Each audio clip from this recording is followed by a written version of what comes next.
પણ ન વિચારતા કે ગરમીથી છુટકારો મળી ગયો છે। હજુ પણ આકરી ગરમી ગુજરાતનો પીછો નહીં છોડે।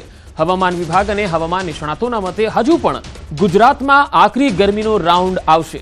આવતીકાલથી રાજ્યમાં ફરી ગરમીનો રાઉન્ડ આવવાનો છે। 15 થી 17 એપ્રિલે ફરી ગુજરાતમાં હીટવેવની આગાહી કરાઈ છે।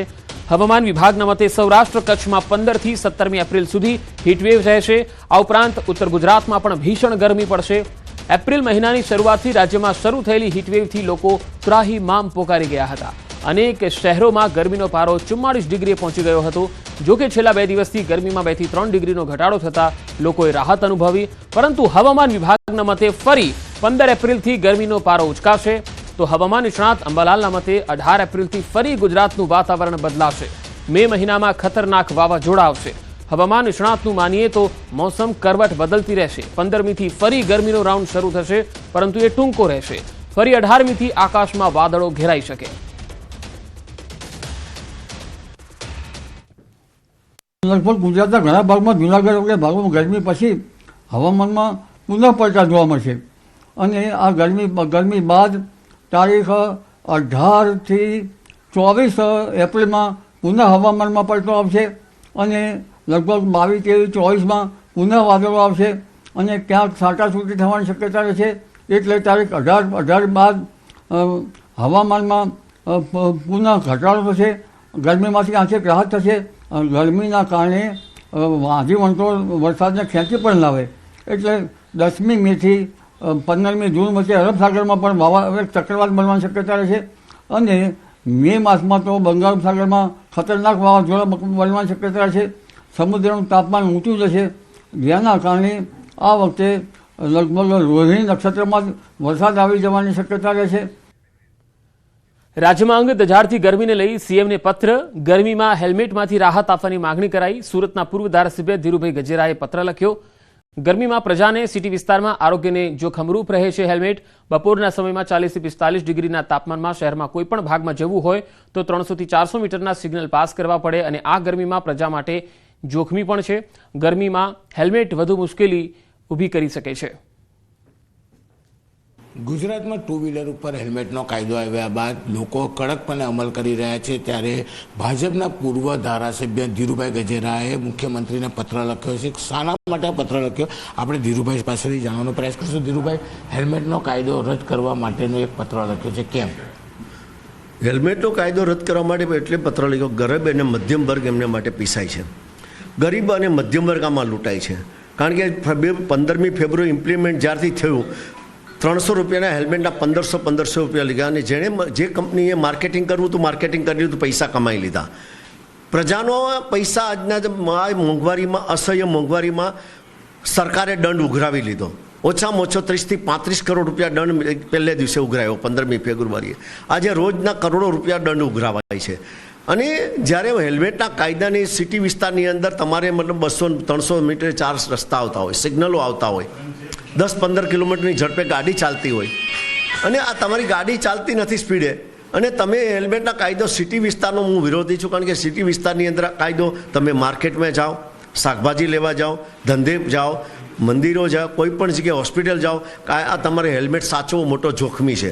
તમે પણ અનુભવ કરતા હશો કે તમારે કેમ હેલ્મેટ સાચવવું પડે અને ગાડી ઉપર લોક કરીને જાઓ, ગાડી ઉપરથી હેલ્મેટ ચોરાઈ જાય એટલે પહેલો તો મતલબ 2000 રૂપિયાનો 1500 રૂપિયાનો હેલ્મેટ પહેલાંને નવો લેવાનો એક બાજુ આ મોંઘવારીના ત્રાસથી તમે જાણો છો ગરીબ અને મધ્ય વર્ગ લૂંટાઈ રહી છે ચારે બાજુથી, કારણ કે પંચાયતથી પાર્લામેન્ટ સુધીનું 100% રિઝલ્ટ મળી ગયું છે। વિરોધ પક્ષ નથી એટલે લૂંટો ભાઈ લૂંટો, ચારે બાજુ ભ્રષ્ટાચાર, ચારે બાજુમાં લૂંટવાની ચાલુ છે, જેથી કરીને આ હેલ્મેટના કાયદામાં ગરીબ અને મધ્યમ વર્ગ સૌથી વધારે પીસાઈ રહ્યો છે અને એની વેદના મેં રજૂ કરી છે કે સરકારે વટહુકમ દ્વારા યા તો બિલ લાવીને આ કાયદો રદ કરવો જોઈએ અને પ્રજાને 4 રસ્તા પર જે લૂંટાય છે એ બંધ થવું જોઈએ। બિલકુલ, આતા ધીરુભાઈ ગજારા તેમનું સીધું કહેવું છે કે મોંઘવારીમાં સામાન્ય વ્યક્તિ પીસાઈ રહ્યો છે, પણ સિટી વિસ્તારમાં 400 કે 500 કે 1 કિલોમીટરે સિગ્નલ આવતા હોવાને લઈને હેલ્મેટની જરૂર નથી, તે છતાં પણ આ કાયદો લાવવામાં આવ્યો છે, ત્યારે ચોક્કસ પત્ર દ્વારા કાયદો રદ અથવા આનામાં સુધારા કરવા માટેની રજૂઆત કરી છે। કેમેરામેન જીગર ગુગલ સાથે કીર્તેશ પટેલ, ન્યૂઝ 18 ગુજરાતી, સુરત।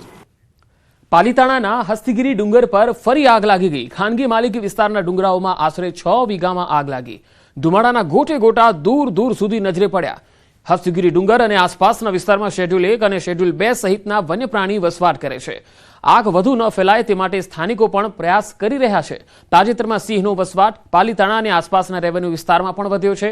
ફાયર વિભાગની ટીમ હજુ સુધી ઘટના સ્થળે પહોંચી નથી. અગાઉ પણ થોડા દિવસ પહેલા આ વિસ્તારના ડુંગરોમાં આગ લાગી હતી. 6 દિવસ બાદ આગ પર કાબુ મેળવી લેવાયો હતો. વાપી શહેરમાં ઠેર ઠેર ખોદેલા ખાડાથી સ્થાનિકો ત્રાહિમામ પોકારી ગયા છે. ગાંધી સર્કલ નજીક બ્રિજની કામગીરીને લઈને ખોદેલા ખાડામાં ગંદુ પાણી ભરાઈ રહે છે. શીતલ એપાર્ટમેન્ટના લોકો છેલ્લા 1 અઠવાડિયાથી હાલાકી ભોગવી રહ્યા છે. સ્થાનિકો તો ત્યાં સુધી કહે છે કે પીવાના પાણીની લાઇનમાં પણ ડ્રેનેજનું ગંદુ પાણી છે. વારંવાર રજૂઆત કરવા છતાં કોઈ નિરાકરણ આવતું નથી. આથી સ્થાનિક તંત્રની કામગીરી પર સવાલ ઉઠી રહ્યા છે. શીતલ એપાર્ટમેન્ટ ગાંધી સર્કલ છે, તો ત્યાં હું છે ત્યાં જ રહું છું. હમણાં છેલ્લા 10 દિવસથી તો એટલા હેરાન થાય છે અમે લોકો કે વારંવાર આ લોકો બ્રિજવાળા પાઇપ તળાઈને તોડી નાખે છે અને ગટરનું પાણી આગળ જતું નથી ને અમારે આખા શીતલમાં પાણી ગંદુ થઈ ગયું છે, તો કોઈ ધ્યાન આપતું નથી અને વારંવાર આ કહેવા છતાં બી કોઈ કંઈ કરતું નથી. ગટરનું પાણી ભરાઈ ગયેલું છે. 10 દિવસથી હેરાન પરેશાન છીએ. અમને બહુ જ તકલીફ થાય છે. બચ્ચાઓ બિચારા કેમ ટ્યુશન સ્કૂલ જાય છે. અમે બધા હેરાન છીએ. શીતલ એપાર્ટમેન્ટમાં પાણી એટલું ભરાઈ ગયેલું છે ને કે ગટર તૂટી ગઈ છે બ્રિજ બનવાના કારણે. વરસાદી પાણીના નિકાલ માટે બનેલા કુદરતી કોતરમાં ગંદા પાણી વહી રહ્યા છે. ગંદકી વચ્ચે લોકોને રહેવું મુશ્કેલ થઈ રહ્યું છે. વાત છોટાઉદેપુરના બોડેલી વિસ્તારની છે. અલી ખેરવા, ચાચક, ઢોકલિયા અને બોડેલીમાં કુદરતી કાંસમાં ગંદકી અને મકાનોના દબાણોને લઈ કાંસ છીછરી અને કચરાથી ભરાઈ ગઈ છે. દુર્ગંધ મારતા પાણીનું સતત વહન થતા લોકો ત્રાહિમામ પોકારી રહ્યા છે.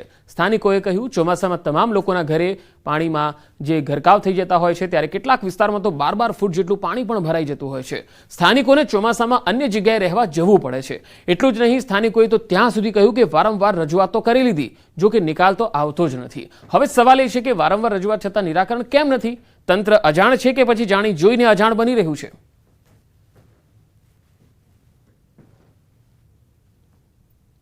બજેટ તો મોટા પ્રમાણે જ હોવું જોઈએ, કારણ કે વડોદરાની જેમ એને ઊંડી કરવી પડે. જે બરોડામાં જે